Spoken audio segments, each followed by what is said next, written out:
So hello everyone and welcome back to the channel once again.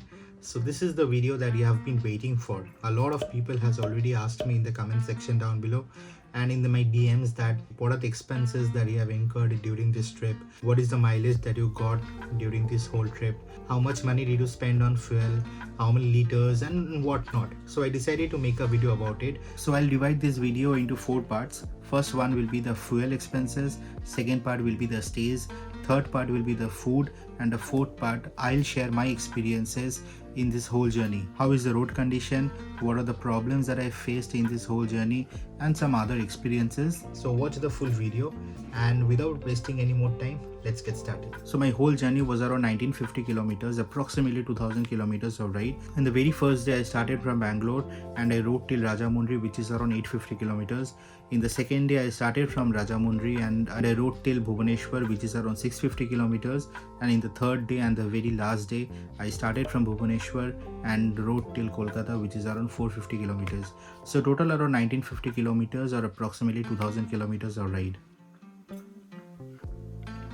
So talking about the fuel expenses, for the very first day from Bangalore till Rajahmundry, I had total 3 stops. First one was in Tirupati, second one was in Ongole, and the third one was around 80 or 85 kilometers before Rajahmundry. So total expenses for the first day at an average of 109 rupees. Because the petrol prices in Rajahmundry is on an expensive side, I had filled around 3858 rupees of fuel, which came down to around 35.9 liters, approximately 36 liters. For the second day, which is from Rajahmundry till Bhubaneswar, I had total 2 stops. One was in Vempadu and the second one was in Narasanpeta. At an average of around 109.5 rupees of fuel, I had filled a total of 1888.09 paisa, and total fuel was 17.23 liters. And for the third day I had total 2 fuel stops. One was in Bhubaneswar when I started off the ride, as you have already seen in the video, and the second one was in Jaleshwar, which is before the Odisha and West Bengal border. So the prices in Odisha is much cheaper as compared to West Bengal and other places,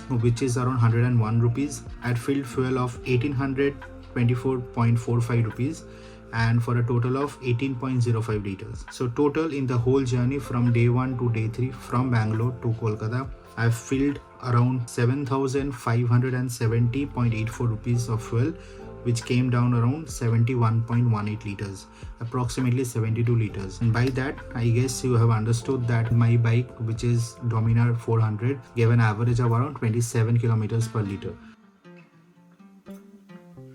So now talking about the stays. In the very first day I stayed in Rajahmundry. The name of the hotel was Hotel Aditya Palace. It's a nice hotel, it's a decent hotel. You get a good parking space. The rooms are spacious enough and that costed me around 800 rupees. And the second stay was in Bhubaneswar. The name of the hotel is Hotel Newcastle Inn. It has a decent parking space and the room is also quite nice and decent. And that costed me around 1200 rupees. So the total cost of my stay is 800 for the first day and 1200 for the second day. That is 2000 rupees. I will recommend the Rajahmundry hotel to everybody who is planning to take a halt in Rajahmundry during their journey, but I won't recommend the Bhubaneswar hotel. If you are planning to stay for a day, it's fine, but if you are planning to stay for more than a day, then I won't recommend this hotel. So now the third part, talking about food. So what I usually do in my long rides, I try to avoid heavy foods like rice, roti, chapati, any kind of heavy foods. So I mainly eat light foods, and keeping yourself hydrated is very important during your long rides. So this is what I follow. This is what I try to do in every long ride. Usually I try to keep a budget of around 400 or 500 max for every day. So for the 3 days trip, my budget was around 1500, but I ended up spending only around 1100 for that. So the total expense for food, I'll say it's around 1000 rupees.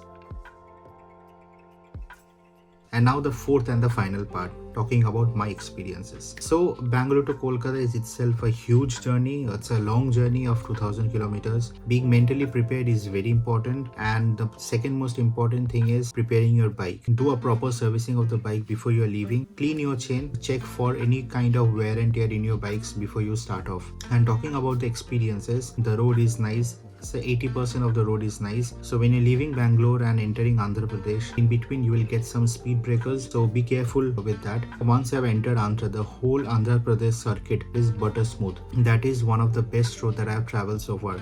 the Andhra Pradesh circuit. The roads are superb. You won't get a single pothole. There are not too many diversions, maybe one or two diversions here and there. The roads are superb. But once you enter Odisha, the road starts getting bad. In my third day of my journey, so once you cross Bhadrak, you get a lot of diversions. You get speed breaks in the middle of a highway.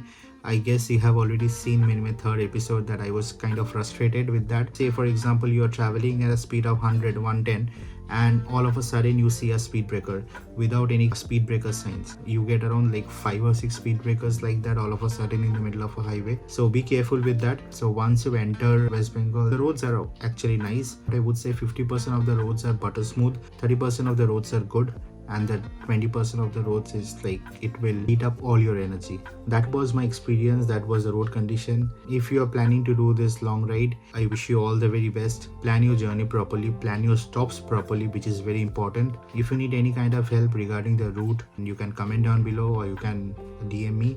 I'll give my Instagram link in the description box below. So that's all for the video, and if you haven't subscribed to the channel, then please do subscribe it. Share the video with your friends, your relatives. Another series is coming up. Stay tuned for that, and goodbye. Take care. Bye bye.